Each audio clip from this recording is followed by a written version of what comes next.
De volta à nossa aula que estamos tendo da história da igreja, que vai dos apóstolos até a pré-reforma. Hoje nós vamos estar falando um pouco sobre Agostinho e sobre a arte sacra na vida da igreja. Até aqui, na aula passada ou no vídeo anterior, nós vimos a mudança na relação entre a igreja e o Estado, o cristianismo tornando-se então agora uma religião tolerada, às vezes perseguida, mas no ano 303, através de Constantino, ela se torna legal, se torna favorecida, e no ano 380, com Teodósio, ela se torna uma religião então civil agora, né, a religião oficial, né, do Império Romano, onde ela é sujeita, mas também ela é honrada. A igreja também, com tudo isso agora, ela muda um pouco o seu aspecto, a sua história começa a tomar uma nova forma e ela se torna também secularizada, né? Começa a pompa, o luxo a entrar no contexto da igreja, né? Tanto em contexto cultico quanto em vestimentas, né? A questão da ceia do Senhor, que a mesa da Eucaristia tem um aspecto de magia, né, na forma cultica. A veneração começa a acontecer com os santos do passado, né, e uma confissão também particular, né, ou a confissão do cristão com o bispo. Mas o fenômeno dessa época que nós vimos e mereceu atenção, né, que precisamos entender, é o chamado monaquismo, que são os mosteiros que tomam a sua forma inicial a partir de aqui também. Temos também a ênfase na igreja oriental. Né, e na igreja oriental nós vamos ter ali uma forma de viver a fé contemplativa, né, a encarnação e a ressurreição está dentro dessa questão contemplativa, o culto e também sobre a imortalidade com relação a estar no culto para você ter uma nova vida e também ter a imortalidade. Hoje vamos falar sobre Agostinho e seus contemporâneos. Aqui vai entrar mais no contexto do desenvolvimento da teologia, né, que vai tomar o seu corpo diante das heresias também que estão acontecendo na vida da igreja. Daqui em diante, então, a igreja ocidental passa a ser portadora, então, do desenvolvimento eclesiástico e também que vai atingir a cultura, né, onde a igreja está. Depois de Tertuliano, então, houve muitos líderes na igreja. Né? Nós vamos ver ali que a liderança da igreja começa a crescer, tem liderança superior, liderança abaixo, né? Mas nós não temos nenhum teólogo naquele momento, com exceção de Cipriano, como nós vimos na aula anterior. No meio do século IV, então, por intermédio de Atanásio, penetrou no oeste o monaquismo e a teologia também do leste, desenvolvendo então assim o que?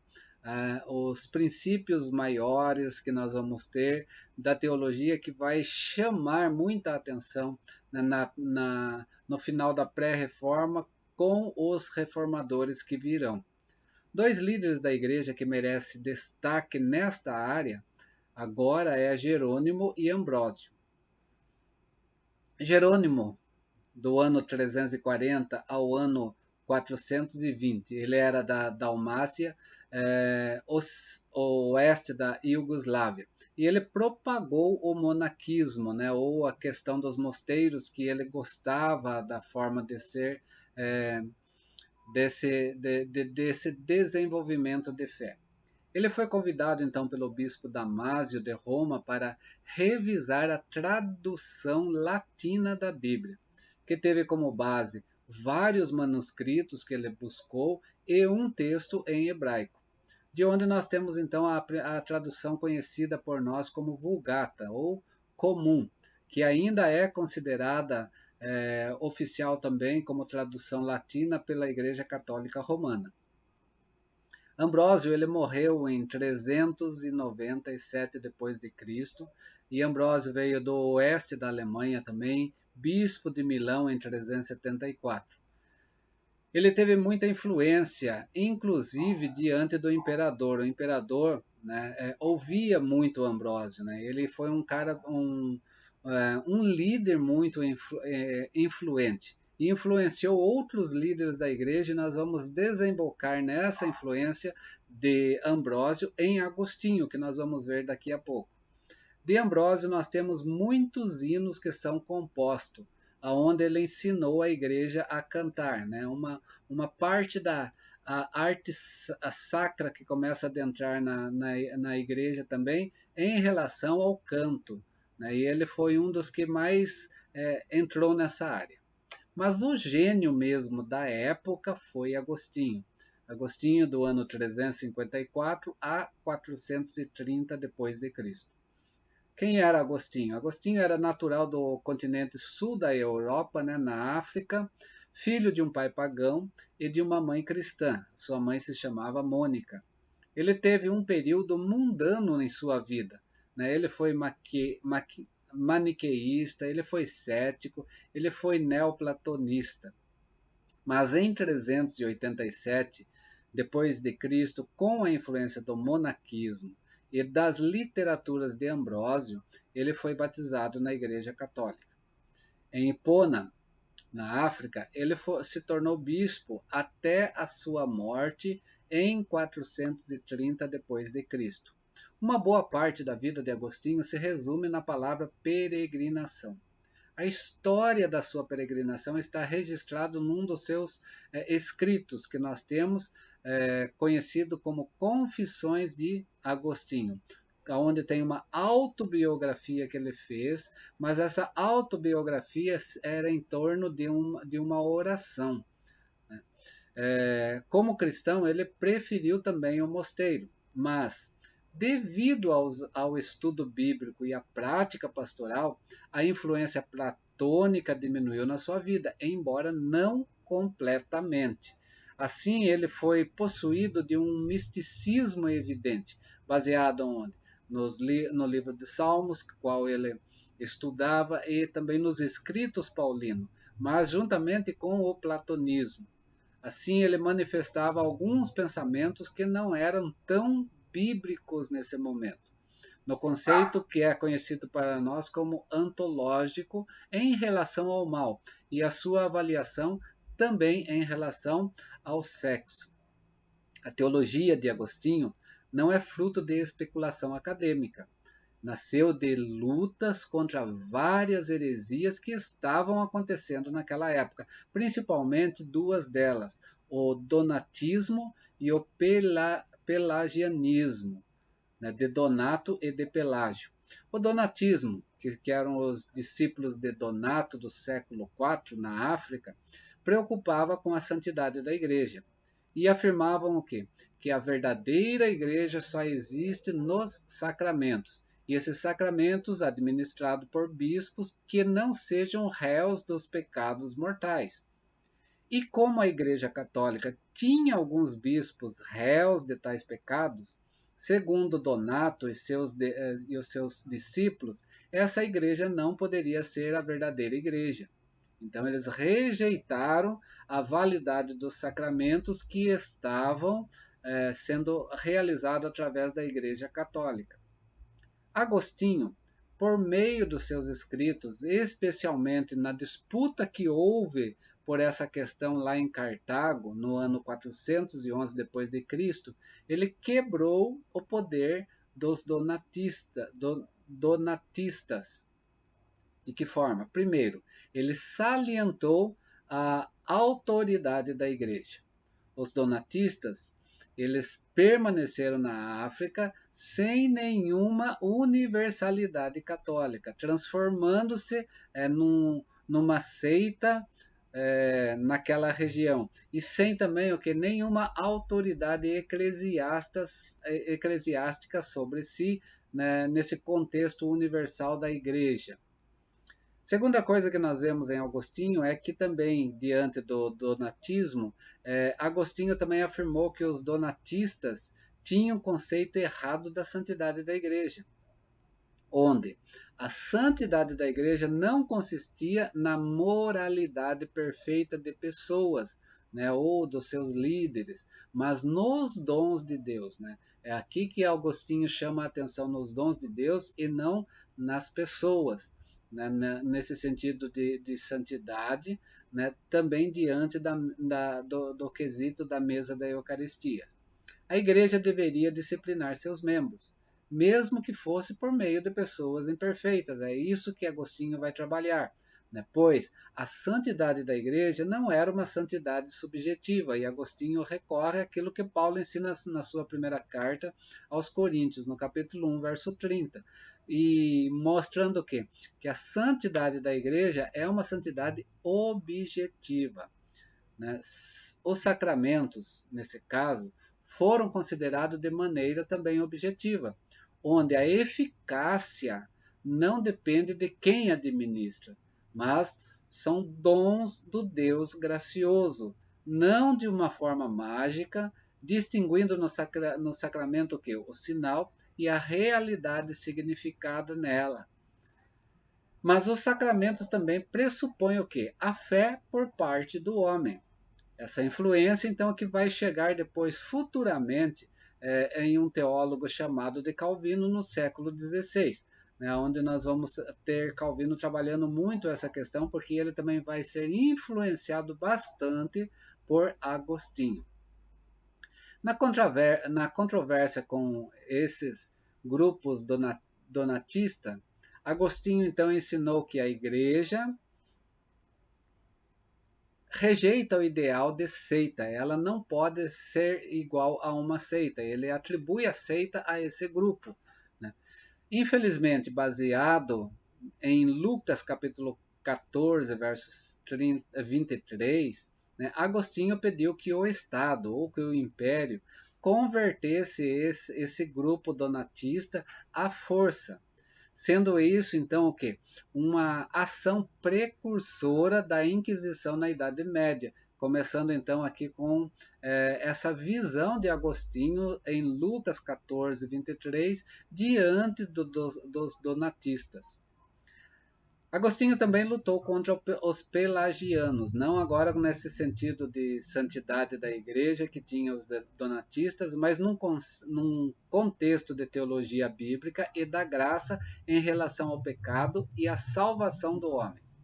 Na questão do pecado e como o homem então deve ser salvo, né? E aqui nós vamos ter algo que está tão presente ainda em nossas vidas em grupos religiosos, no sentido de denominações, né? Aqui ainda que é influenciado por essas questões que começam lá em Agostinho e Pelágio.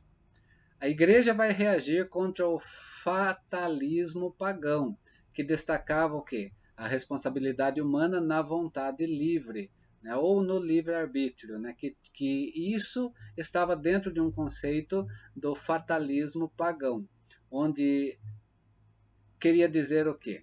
A salvação era considerada como algo dependente do homem. Era o homem que poderia fazer com que essa salvação o atingisse ou não o atingisse. E aí vem Agostinho, então ele começa a estudar as cartas de Paulo e nas suas experiências também de vida própria, de fé, Agostinho entendia que o caso era o contrário. A fé não é realizada na pessoa humana, né? Mas ela é um dom de Deus, né? Aquilo que Paulo escreve quando ele está enviando as suas cartas às igrejas, né? Principalmente a carta de Efésios, né? Falando sobre essa fé salvadora. Assim, Agostinho, então, ele começa esse conceito na sua vida, confessando a eleição, né, onde a salvação depende exclusivamente da graça de Deus. Pela graça sois salvos mediante a fé, mas isso não vem de vós, é dom de Deus, não de obras para que vocês não se gloriem. Né, está lá na carta de Efésios. E é nesse sentido que Agostinho então vai trabalhar contra o conceito de Pelágio, né? Aonde ele vai falar o que? A salvação depende da graça de Deus. onde o que determina a salvação do homem não é a vontade livre do mesmo, mas a graça de Deus. Pelágio, que era um monge da Grã-Bretanha, ele opôs-se a essa ênfase na graça. Ele coloca mais no homem e não em Deus nesse caso. Para ele, para Pelágio, a salvação é uma realização do homem. O pecado original para ele não existe, sendo que o pecado é o que? Um ato individual que não atinge a natureza do homem, onde a morte física também não seria o castigo, mas um fenômeno natural da vida. Assim, a perfeição é possível na vontade desse ser livre, um pouco daquilo que o paganismo da época vivia no sentido do fatalismo. Né? Então, Pelágio vai trazer isso para si. Então, Pelágio faz o que nesse entendimento teológico seu? Ele deixa o conceito da graça muito superficial. Ele coloca apenas a vontade livre e os ensinos e exemplos que tem na Bíblia para que o homem possa fazer ou trazer a salvação para si, deixando então essa salvação sem profundidade, pois quem salva nesse caso é o homem pelo próprio homem. Esse pensamento pelagiano não era novidade na vida da igreja, mas devido à formulação teológica da graça em Agostinho, a igreja fez o quê? A igreja rejeitou o pelagianismo num sínodo conhecido como Sínodo de Cartago em 418 depois de Cristo. É fato que os ensinos de Agostinho quanto ao pecado e à graça deveriam ser melhorados, porque ele também não traz uma profundidade de uma base teológica muito extensa em relação ao entendimento disso. Por isso que em 429 depois de Cristo surgiu um outro grupo. E esse grupo surgiu como semi-pelagianos, isso lá no sul da Gália, na França.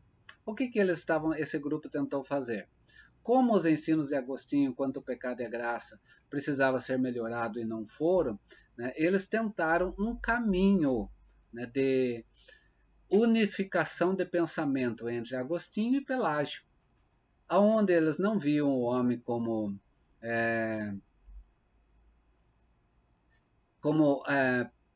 Pelágio via, no sentido de que, voltando lá só para nós pegarmos, onde Pelágio disse que o pecado original não existia no homem, né, o homem então era bom, nesse caso, né, o semi-pelagianismo ele vai falar que não, Pelágio não acertou. E Agostinho, que fala que o homem era totalmente pecador, também não. Né, nesse caso, porque o homem estava morto nos seus pecados, que era a visão de Agostinho, né, o semi-pelagianismo falou não, nem bom e nem morto, mas o homem é como um doente. Né? E como um doente, ele vai relacionar a graça da eleição e a oferta genuína do evangelho para todo mundo. E a responsabilidade do homem vai estar nessa decisão então agora, onde a graça da eleição não seria absoluta, mas relativa a certas condições no homem. Então, o homem alcançado pelo evangelho, né, ele vai trazer para si aquilo que ele acha necessário para que ele possa, então, o quê? Ter a sua salvação, não vivendo como esse homem doente. Então, Agostinho ensinava que quem salva é Deus. Pelágio ensinava, então, que quem salva é o homem. O semi-pelagianismo, né, com essa interpretação, ensinava que quem salva é uma cooperação, a palavra de Deus, o evangelho no homem, mas o homem tem a responsabilidade também nessa salvação, nessa cooperação com Deus, aceitando ou rejeitando, né, esse evangelho sobre si. O que nós temos nisso? Com isso, nós vamos ter um conflito entre o semi-pelagiano também, que só terminou no ano 539 depois de Cristo em um outro sínodo, o Sínodo de Orange, no sul da França, aonde no sul da França, na França, esse pensamento semi-pelagiano também foi condenado. Mas também o que? Não houve uma aprovação de toda a doutrina de Agostinho em relação a esse pensamento de homem pecador e de salvação. Então deixou de que forma nesse concílio? Declarando que a vontade do homem foi somente enfraquecida pela queda de Adão. Assim, esse novo semi-pelagianismo tornou-se uma doutrina oficial da Igreja a respeito da graça, podendo essa posição ser entendida como semi-agostinismo, porque pega um pouco de Agostinho e um pouco de Pelágio, né?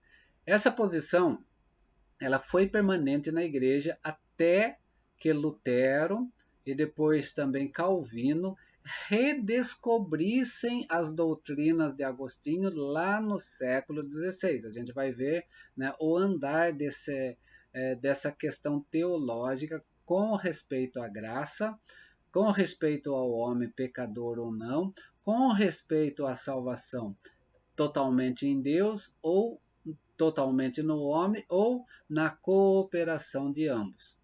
Por quê? Até que então nós temos uma teologia na igreja que ela vai trabalhar dessa forma, nesse conflito sobre a graça. Agostinho diz o quê?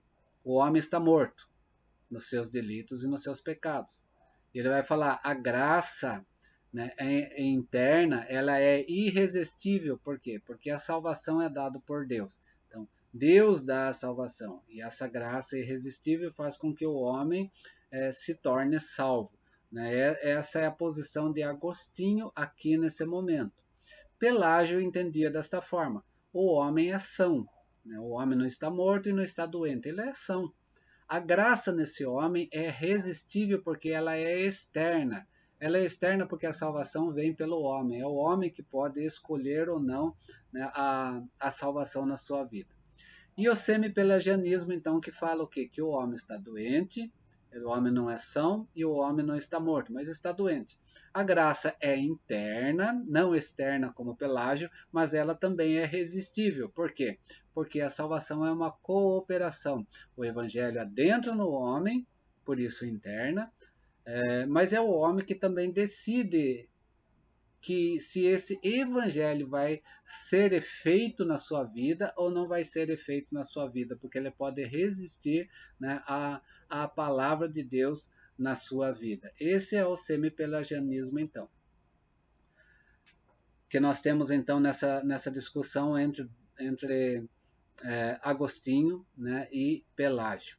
Entre os escritos de Agostinho também nós temos os dois mais importantes, que são as Confissões, que eu já falei, e sobre a Cidade de Deus. Esse escrito sobre a Cidade de Deus, né, foi ocasionado pela queda de Roma no ano 410, né, representando uma defesa contra os pagãos que culparam a igreja por essa queda, oferecendo então uma visão cristã da história no mundo, né? Uma visão cristocêntrica na história, no conflito entre dois reinos, o de Deus e o reino do diabo, numa oposição entre a igreja e o império, onde o império deveria servir a verdadeira religião. Nesse escrito sobre a Cidade de Deus, então, Agostinho lança mão também de um novo conceito teológico sobre o reino de 1000 anos, né, em Cristo, ou conhecido como milênio, né, que começou, então, segundo Agostinho, com a vinda de Cristo e o nascimento da igreja. Agostinho ele salvou a igreja da secularização no oeste. A igreja medieval não conseguiu relacionar a interpretação agostiniana de Paulo com o moralismo da igreja.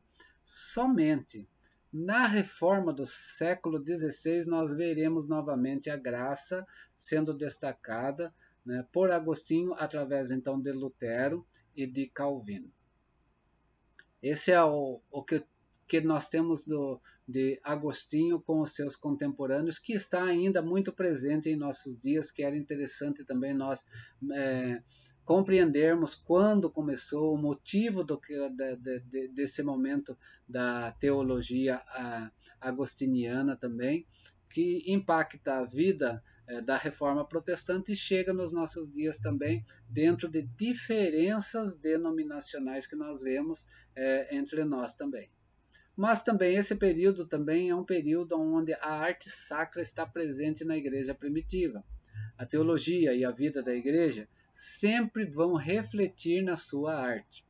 Assim sendo, então, a igreja primitiva aos poucos começou a expressar a fé por meio da palavra, por meio de som, por meio de imagens e por espaço físico, né, que nós vamos ter então presente na vida da igreja. Quanto à palavra, os apologistas que nós vimos em vídeos anteriores das nossas aulas estavam entre os primeiros cristãos que aproveitou das formas literárias antigas, né, para trazer ensinamentos para a vida da igreja.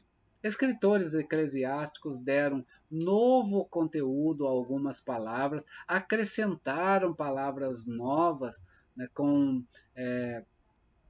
uma referência teológica, né, na vida de fé, e acrescentando também no século V formas de poesias latinas nas biografias dos santos, que nós vamos ter também presente na história da igreja, na sua arte.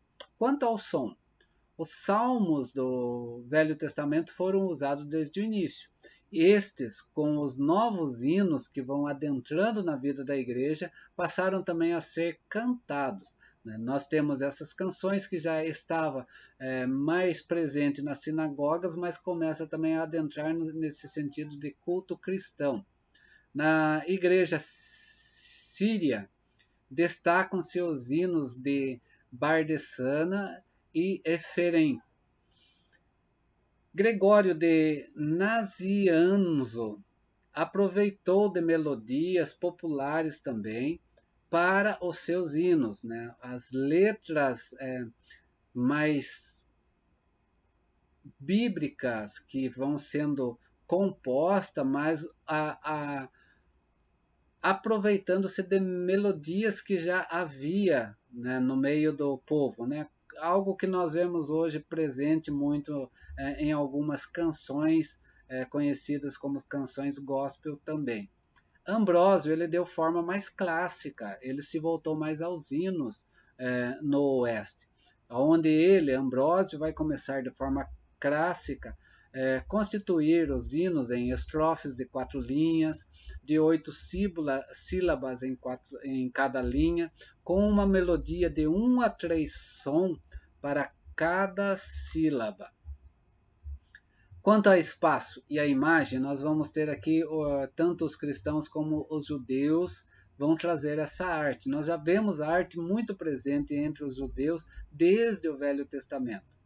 Mas é interessante aqui nesse período, né, mais precisamente quando do sepultar dos mortos, né, em vez de queimar o cadáver, que era comum entre os pagãos, eles faziam o que os cristãos e os judeus enterravam nas chamadas catacumbas, de onde nós vemos aonde o que? Nas catacumbas que nós temos ainda presente em nossos dias dessa época, do ano 100 ao ano 400, muita arte cristã primitiva nas pinturas, nos forros desses locais, né? Onde o lugar dos mortos também trazia uma fé, né, baseada na ressurreição, e essa fé baseada na ressurreição entrava de forma em arte, contido nessas catacumbas. Pinturas como a figura de Noé e a arca, de Daniel nas covas dos leões, de Jonas e o peixe, de Lázaro,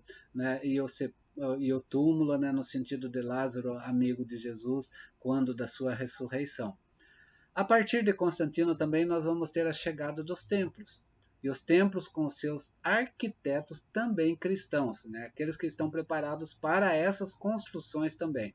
né, onde nós vamos ter as conhecidas basílicas, que eram reuniões civis, né, em quase que uma estrutura de templo, e essa basílica se torna então a forma básica para construir templo no oeste.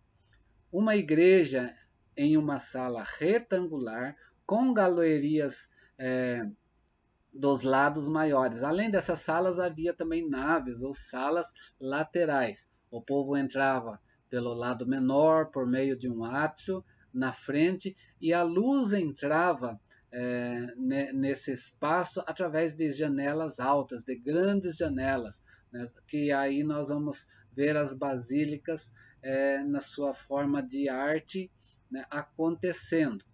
No leste é diferente. Não temos as basílicas, mas temos a igreja em cúpula, né, onde nós temos um templo redondo desenvolvido especialmente na Rússia. Né? Nós vamos ver muito essa forma de templo acontecendo com uma arte também, né, através dos arquitetos cristãos. No decorrer do tempo, o papel da arte sacra vai se modificando. Deixou de servir e testemunhar a fé, até que na arte sacra mostrava a fé, né? As obras que mostravam a fé aqui nesse sentido mais pleno, tornando-se agora, depois com o passar do tempo, o seu desenvolvimento maior, né? E de forma mais sensualizada, mais atrativa ao mundo, não expressando uma arte que testemunhava a fé, mas servindo mais a arte do que a própria fé. Né? Isso nós vamos ver acontecendo no desenvolvimento da história da igreja, quando, né, os templos vão tomando umas figuras diferenciadas. Isso que nós temos como arte até esse momento. Próximas aulas, nós vamos falar sobre a Igreja Católica Germânica. Até aqui nós falamos sobre a Igreja Católica Romana, que nós vamos ter do ano 500 depois de Cristo até o ano 900 depois de Cristo. Né? As aulas estão aí, nós estamos hoje na quinta aula ou no quinto vídeo. Né? Você, se chegou pela primeira vez nesse vídeo, volta a todos, né, para estar pegando toda a sequência, né, e nós continuaremos, nós nos veremos semana que vem na próxima aula, sempre próximo ao fim de semana que estarei postando esses vídeos, aulas para nós compreendermos. Forte abraço desse irmão em Cristo, que nós continuemos entendendo a história da vida da igreja para entender muito dessa história diante de nós, diante das diferenças denominacionais, diante das diferenças teológicas e entendendo também o que? As bases bíblicas, né, necessárias para nós vivermos a fé cristã inicial que começou lá com Jesus Cristo e com os seus apóstolos. Deus assim nos abençoe e prossigamos.